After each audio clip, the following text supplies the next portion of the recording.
Olá, pessoal, boa noite novamente para quem já está aqui.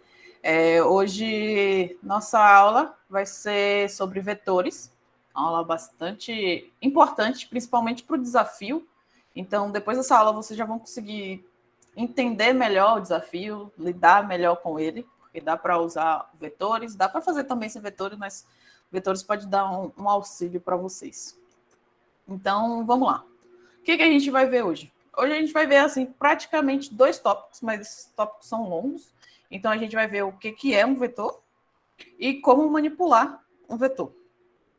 Então primeiro a gente vai aqui, o que é um vetor? Então um vetor é uma espécie de caixa com várias divisórias para armazenar coisas. Então a gente vai armazenar dados. Imagine aí que você está dando aula e tem lá seus alunos e as notas. Você quer armazenar seus alunos e as notas dele. Você vai criar, se você tiver 50 alunos, você vai criar 50 variáveis de nota. Você vai colocar nota 1, nota 2, nota 3. Isso vai deixar o código gigante e não vai ficar nem um pouco atrativo, vai ficar confuso e pesado também, vai demorar. Então, o vetor vem para como se fosse melhorar isso, porque você vai poder juntar várias notas, que seriam essas 50 notas, em uma variável que junta variáveis, que a definição de vetor praticamente é essa, é uma variável que armazena variáveis. Só que ela, em cada um do seu índice do vetor, ela só armazena um valor. Então, você não pode colocar, sei lá, no índice 1 do vetor, colocar 2 números. Então, assim, vamos supor que tem um espaço reservado para a nota de um aluno X. Você não vai colocar 2 notas ali, você vai colocar somente um valor. Então, como eu estou comentando aqui, é uma espécie de caixa com várias divisórias. Então, cada divisória seria uma célula. Então, essa célula armazena somente um valor. E cada valor, ou cada célula desse vetor, possui o índice. E a gente começa contando do zero. Eu não sei quem está usando MATLAB. E eu me confundi bastante quando mudei para MATLAB, que eu errava código só porque colocava para iniciar com zero, sendo que geralmente, ou sendo que no MATLAB é com 1. Então, aqui a gente tem a caixa, tem as divisórias. A gente sabe que cada divisória só vai armazenar um valor, e também a gente sabe que essas divisórias vão ter índice. Então, a primeira divisória tem um índice 0, a segunda divisória tem um índice 1, a terceira divisória tem um índice 2. Deixa eu avançar aqui e mostrar uma imagem para vocês entenderem melhor aqui a questão de notas, mas essa aqui é nota de dinheiro. Então, a gente vai ter as células, que seriam os valores, e os índices, que seria a divisória da caixa. Então, notas é o nome que a gente deu para esse vetor. Então, no índice 0, então, na primeira divisória da caixa, a gente está guardando o número 90, que é inteiro. A gente também, no índice 1, que seria a segunda divisória, como está aqui 1, 2, a segunda divisória, que vai guardar o número 34, e assim por diante. Então, perguntando aí para vocês, se vocês puderem abrir o microfone ou no chat mesmo, quantas divisórias teria esse vetor aqui, notas?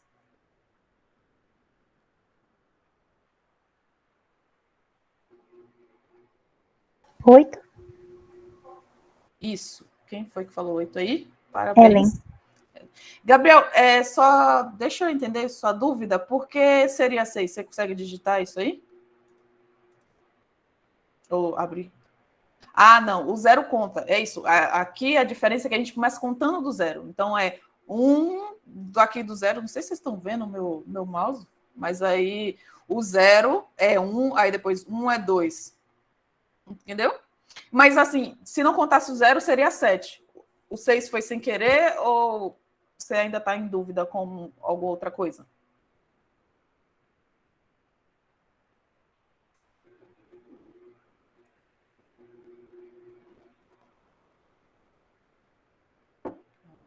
Não. Ah, tá. Beleza, então. Então, vou continuar. Vocês têm mais alguma dúvida sobre isso? Essa questão que eu expliquei da caixa, da divisória, dos índices que seriam os locais da divisória, a quantidade divisória, desculpa. Vocês entenderam desse jeito? Ficou alguma dúvida que eu possa tirar?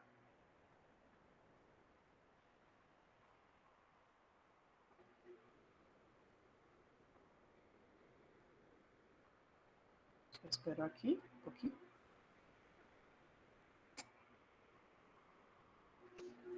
Então, só recapitulando, então, aqui. Então, a gente tem que o vetor é uma espécie de caixa, que ela vai armazenar os dados.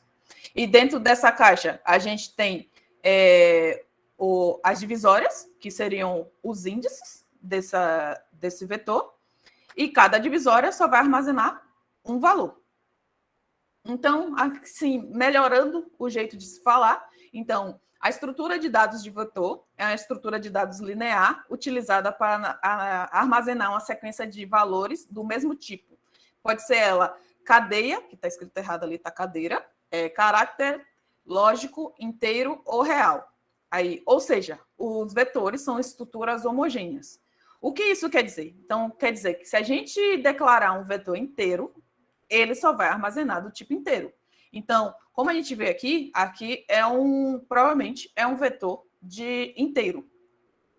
Se a gente tentar declarar um número com vírgula aqui, não vai, porque esse vetor já é inteiro. Então, um vetor inteiro, ele não pode armazenar um número real. Então, se você, no começo lá, declarar seu vetor como inteiro, você só vai poder atribuir números inteiros nele. Todo mundo entendeu essa parte?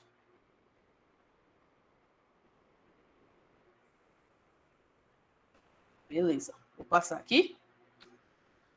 E agora, o importante, como é que a gente vai manipular o vetor? Como é que a gente cria um vetor? Como é que a gente atribui valor para ele? Como é que pede para mostrar no código? Como é que pede para ele ler, caso a gente precise digitar um valor do vetor? Então, a gente vai colocar tipo, que tipo é aqueles tipos de dados que eu expliquei na aula 3, 4, alguma coisa assim. Então, a gente vai digitar se ele é real, se ele é lógico, se ele é inteiro, se ele é um caractere, se ele é uma cadeia. Inclusive, lembrando que teve na aula de tipos de dados, eu falei que tinha cadeia, que era algo que eu ia explicar um pouquinho mais para frente na aula de vetor. Então, eu deixei para explicar hoje porque o caractere é quando a gente pega somente um caractere e salva, certo? Eu queria deixar cadeia para hoje justamente por isso, porque cadeia vai ser um conjunto de caractere. Então, a cadeia não é um vetor, mas ela é similar a um vetor. É um conjunto onde você salva, por assim dizer, declara vários caracteres juntos. Então, se você quiser declarar um nome, você vai colocar, ao invés de caractere na frente, você vai colocar cadeia, porque caractere seria somente um caractere. Entenderam?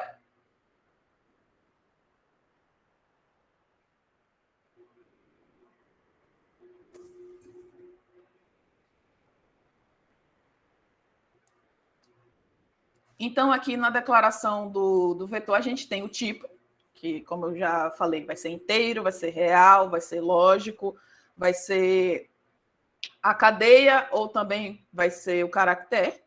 Nome vai ser o nome que você vai dar para o seu vetor. E tamanho vai ser o tamanho do seu vetor, vai ser os índices, vai ser a divisória. Lembrando que o zero sempre conta. Então, se você colocar 6, os índices do seu vetor vão ser 0, 1, 2, 3, 4 e 5. Porque como o zero conta, esse 6 ele vai contar, então, o sexto vetor, que seria o último, é o da posição 5. Então, só lendo ali o que está, onde nome é o nome da variável, tamanho é a faixa de valores, então o tanto de divisórias, a quantidade de divisórias, que consiste no primeiro e o último índice, e tipo é o tipo de dados. Então, vamos voltar aqui na imagem, rapidinho. Lembrando, ó, é tipo, nome e tamanho entre colchetes. Então, me ajudem aqui. Como que a gente declararia esse vetor notas? Como ele seria declarado? Analisando essa manipulação, tipo, nome e tamanho, como seria... esse vetor notas aqui? Podem digitar no chat aí, por favor.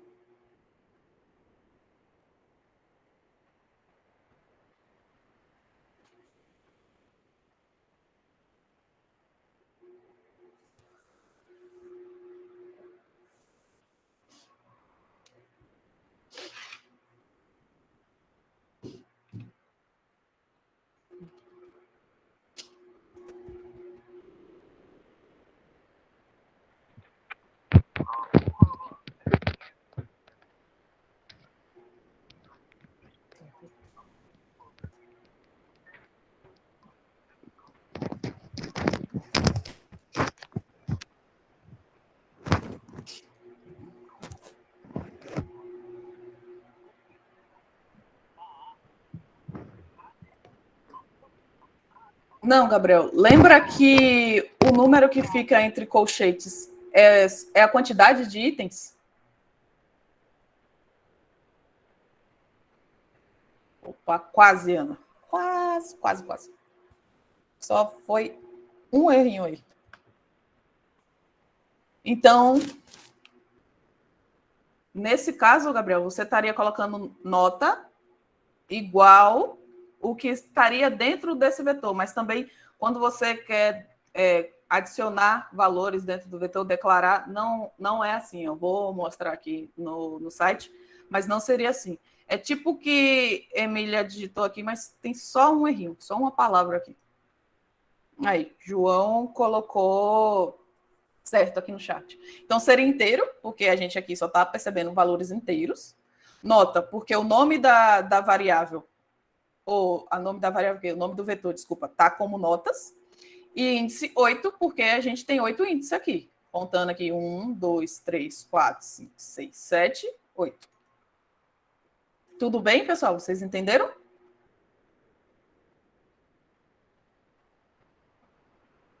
Beleza, então.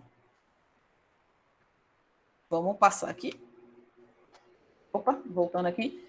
E agora, como Gabriel tinha comentado aqui, como eu tinha comentado aqui, desculpe, quando você quer atribuir um valor para esse vetor. Então, se eu coloco o nome do nosso vetor, a posição que eu quero atribuir esse valor e qual o número, por assim dizer, que eu quero colocar. Então, vamos voltar aqui. Se eu quisesse substituir o número 29 ali por, sei lá, 30. Só colocar, ao invés de 29, 30.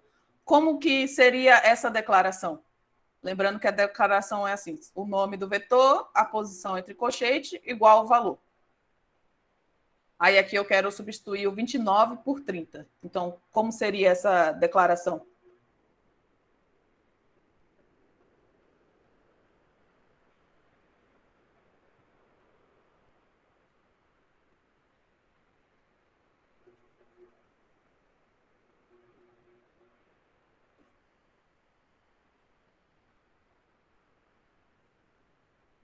Isso aí, João, tá certinho. Seria a gente colocar notas, que é o nome do vetor, 3 entre colchetes, porque é o índice do 29, igual a 30. Agora, se a gente quisesse mostrar o vetor, ou a posição do vetor, ou a variável, quer dizer, desculpa, dentro da posição do vetor, então a gente só coloca o escreva, abre o parênteses, nome, colchete, posição, e coloca lá no programa. E a mesma coisa para leia, caso você quer que o usuário digite o que será atribuído no vetor. Gaguejei um pouquinho aqui, mas vocês conseguiram entender?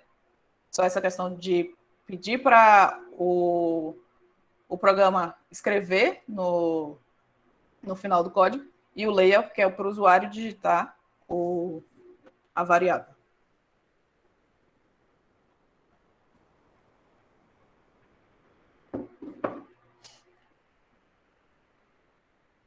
Vou passar aqui. Se vocês tiverem qualquer dúvida, pode colocar aí que a gente volta.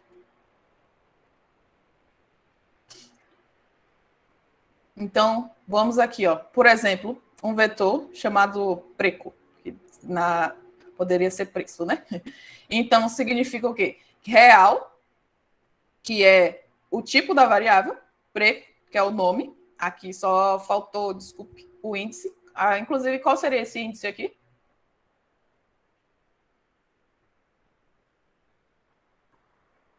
Isso aí, 6. E os valores, lembrando que sempre em ordem do que vai ser adicionado no vetor. Então, o primeiro aqui é o 0, o segundo é o 1, o terceiro aqui é o 2, e assim por diante, como está descrito aqui na imagem. Tudo bem?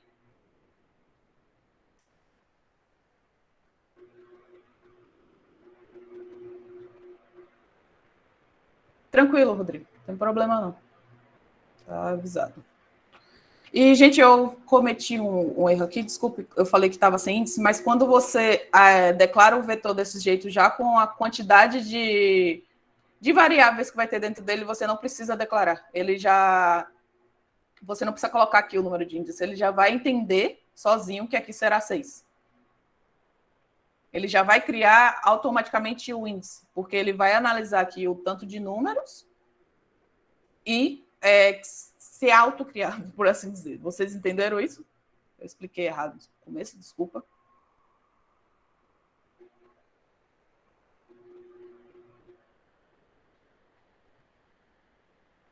Ó, vamos lá. Tá tudo entendido mesmo? Ninguém ficou com nenhuma dúvida, porque agora a gente começa os exercícios e aí coloca em prática e entende melhor, né? Porque fazendo exercício entende bem melhor do que só falando aqui. Então, se alguém tiver alguma dúvida, fala aí que a gente resolve e depois participa dos exercícios, para não ficar nenhuma dúvida antes de começar o exercício e aí complicar na hora de fazer o exercício. Preço, o índice 1 está armazenado o valor 31,7, como está demonstrado aqui na imagem. No índice 5, que é o último, está 7,98. Só que olhando aqui, está 1,88. Então, novamente, como é que a gente iria alterar, já que ele já está declarado desse jeito? Eu poderia escrever preço, a chave não, o colchete, colocar 1,5 para pegar as duas? Não. Quer dizer, eu vou procurar, porque isso funciona em algumas linguagens. Em outras não, é porque em MATLAB isso funciona. Aí eu sempre fico perdida. Entendi. E se subtrair, Mas... você vai subtrair dentro do vetor? Não, seria só a questão de declarar novamente mesmo, como eu acho que foi João, né, que colocou aqui no chat. Seria, lembra do notas, que seria colocar o índice 3 igual a 30? Então, aqui seria como se fosse a mesma coisa. Colocar, eu vou digitar aqui, P no chat, 5 igual a 1,88.